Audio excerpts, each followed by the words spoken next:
আজ আমরা দশম শ্রেণীর কোষে দেখি 20 8 দাগের অঙ্কটি সলিউশন করব। দেখো অঙ্কটি রয়েছে একটি বৃত্তের ব্যাসার্ধের দৈর্ঘ্য 28 সেমি। এই বৃত্তে 5.5 সেমি দৈর্ঘ্যের বৃত্তচাপ দ্বারা গৃহীত কেন্দ্রীয় কোণটির বৃত্তীয় মান হিসাব করে লিখি। তাহলে দেখো একটি বৃত্তের ব্যাসার্ধের দৈর্ঘ্য বলে দেওয়া হয়েছে এখানে, এবং সেই সঙ্গে তার বৃত্তচাপটা বলে দেওয়া রয়েছে 5.5 সেমি। আর এখানে যেটা নির্ণয় করতে হবে সেটা হচ্ছে এই 5.5 সেমি দৈর্ঘ্যের বৃত্তচাপ দ্বারা গৃহীত কেন্দ্রীয় কোণটির বৃত্তীয় মান হিসাব করে লিখি। তাহলে দেখো আমরা অঙ্কটি সলিউশন করব। তো আমরা একটু ছবির মাধ্যমে বিষয়টাকে বুঝে নিই।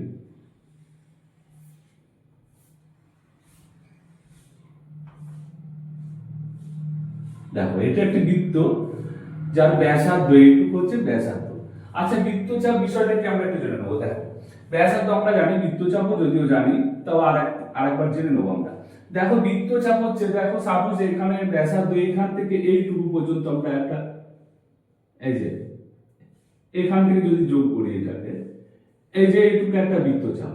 আবার এখান থেকে যদি এতটা পর্যন্ত টেনে এখানে যোগ করি ব্যাসার্ধ দিয়ে, তাহলে একটা বৃত্তচাপ। আবার যদি পাশে একটা বৃত্তচাপ, এরকম একটি বৃত্তে একাধিক বৃত্তচাপ আমরা আঁকতে পারি, হ্যাঁ, বা একাধিক বৃত্তচাপ নিয়ে আমাদের একটি বৃত্ত।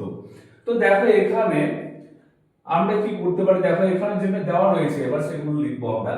যে ব্যাসার্ধের দৈর্ঘ্য বলেছে এখানে 28 সেমি, তাহলে 28 সেমি সিএ।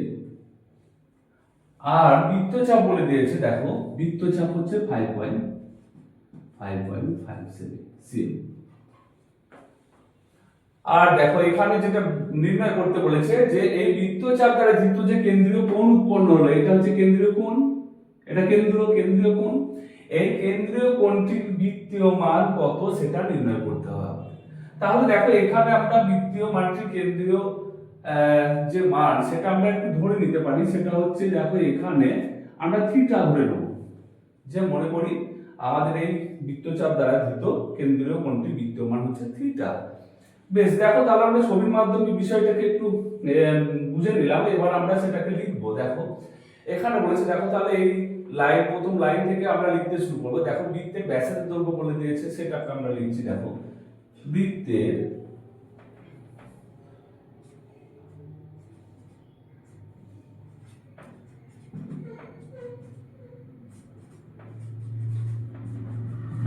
ব্যাসার্ধের দৈর্ঘ্য এখানে দেখো r দিয়ে প্রকাশ করা হয় ব্যাসার্ধকে, তাহলে r সমান 28 সেমি আমরা লিখলাম সেমি। আবার কি বলে দেওয়া রয়েছে, বৃত্তচাপ, এবং আমরা এরকম ভাবে লিখতে পারি, এবং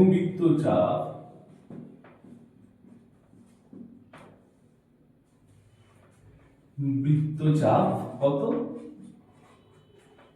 বৃত্তচাপ এখানে বৃত্তচাপকে s দিয়ে প্রকাশ করা হয়, মনে রাখবে s সমান হচ্ছে 5.5 সেমি।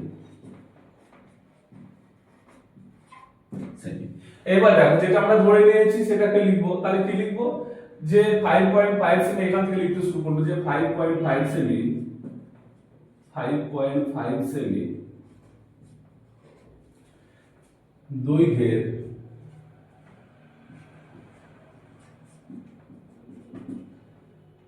বৃত্তচাপ দ্বারা গৃহীত কেন্দ্রীয় কোণটির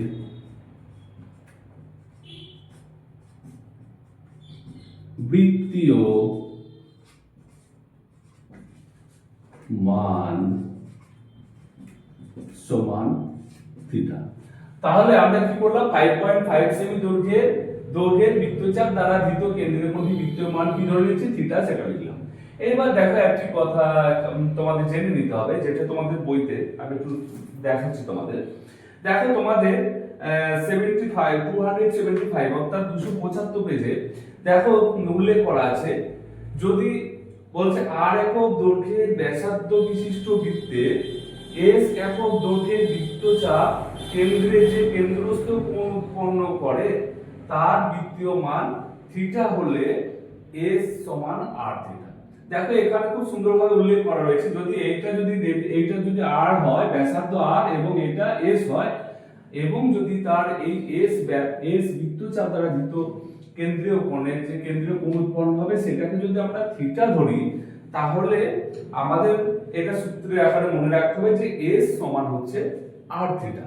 তো দেখো এখানে আমরা সেটাকে লিখে নেবো। দেখো এটা তোমাদের সূত্রের আকারে মনে রাখতে হবে যে এস সমান, যদি এরকম বিষয় থাকে যে এখানে ব্যাসার্ধ বলে দেওয়া থাকে এবং বৃত্তচাপ বলে দেওয়া থাকে, এবং যদি আমরা কেন্দ্রীয় কোণটা থিটা ধরে নিই, সেক্ষেত্রে আমাদের যে ফর্মুলা ইউজ করতে হবে, যে সূত্রটা আমাদের সেই অঙ্কটা করতে সলিউশন করতে সাহায্য করবে, হ্যাঁ, এই কেন্দ্রীয় কোণের বৃত্তীয় মান বের করতে দিলে, তাহলে সেই ক্ষেত্রে আমরা লিখবো যে এ সমান হচ্ছে আর থিটা। তো দেখো এটা আমরা সূত্রে এখন মনে রাখবো। এইবার দেখো আমরা অঙ্কটি সলিউশন করছি। তাহলে এর সমান যদি আর থিটা হয়, তাহলে আমরা বাদে লিখবো থিটার মান বের করবো আমরা। তাহলে আর থিটাকে আমরা বাঁ দিকে নিয়ে আসলাম, রেসটাকে ডান দিকে, বা এবার থিটা সমান কি হবে এস বাই আর সমান, এবার দেখো এস কি, এস হচ্ছে বৃত্তচাপ কত দেওয়া রয়েছে, সে মানগুলোকে ইনপুট করবো। দেখো 5.5, আর নিচে আর এর মান কত আছে, আর হচ্ছে রেডিয়াস হচ্ছে 28 মানে 28। এবার দেখো সমান দিয়ে আমরা 5.5 আর এখানে 28 লিখলাম, ইনটু এখানে দেখো আমরা 10 দিয়ে নিচে 10 গুণ করে উপরে একটার পর দশমিক আমরা তুলে নিচ্ছি। এবার দেখো 5 11 55 আর 5 2 10, তাহলে দেখো আমাদের উপরে হয়ে গেল 11 আর নিচে হলো কত, নিচে তোমার 28 2 56। তাহলে 11 56 আমরা থিটার মান কত পেলাম 11 56।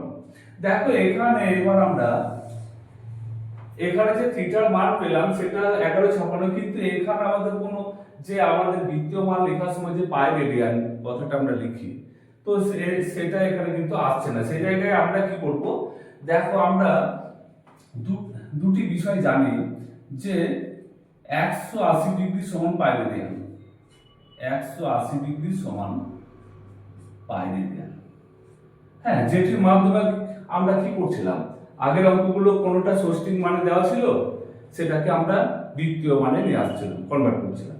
তো সেটা আমরা এর মাধ্যম দিয়ে কিন্তু বের করছিলাম এই কথাটি, এই যে এই বিষয়টির মাধ্যমে যে 180 ডিগ্রি সমান পাই রেডিয়ান। হ্যাঁ, দুটোই কিন্তু একই বিষয়, এটা হচ্ছে ডিগ্রি, এটা হচ্ছে বৃত্তীয় ষষ্ঠিক মান, আর এটা হচ্ছে বৃত্তীয় মান একই। এই যে পাই রেডিয়ান মানে 180 ডিগ্রি, তাহলে এখানে পাই রেডিয়ান লিখি সেখানে, আর এখানে ডিগ্রিতে লিখি ষষ্ঠিক মানে, হ্যাঁ ষষ্ঠিক পদ্ধতিতে। তো দেখো আর একটি বিষয় আমাদের জানা দরকার আছে, কিন্তু এখানে দেখো এখানে কোনো ডিগ্রি নেই, ডিগ্রি আসছে না, সুতরাং এইটার মাধ্যমে কিন্তু আমরা বের করতে পারবো না।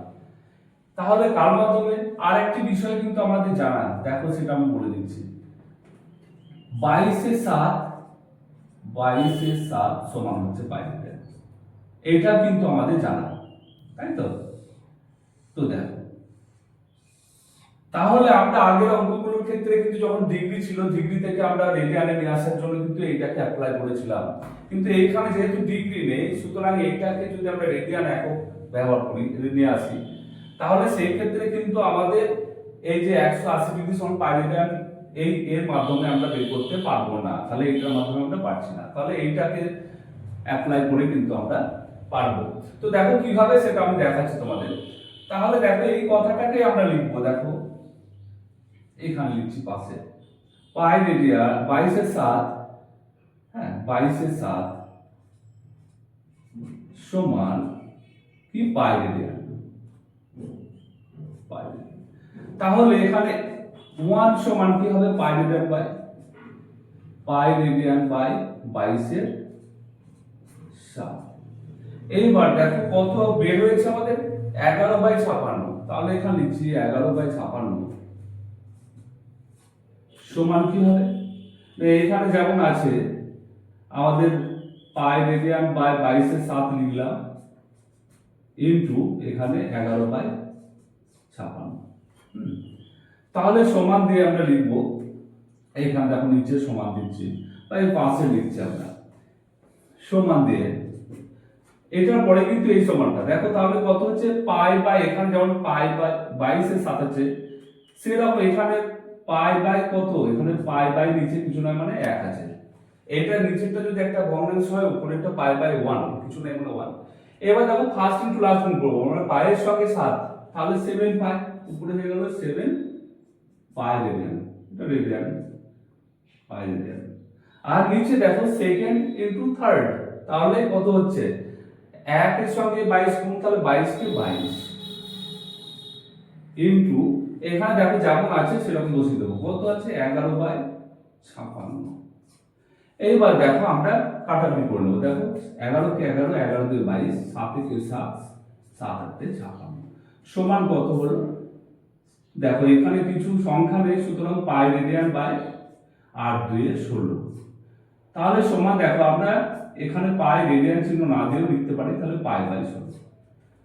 তাহলে আমাদের এই যে 5.5 সেমি দৈর্ঘ্যের বৃত্তচাপ দ্বারা ধৃত কেন্দ্রীয় কোণটির মান কত বেরোলো, 5/16।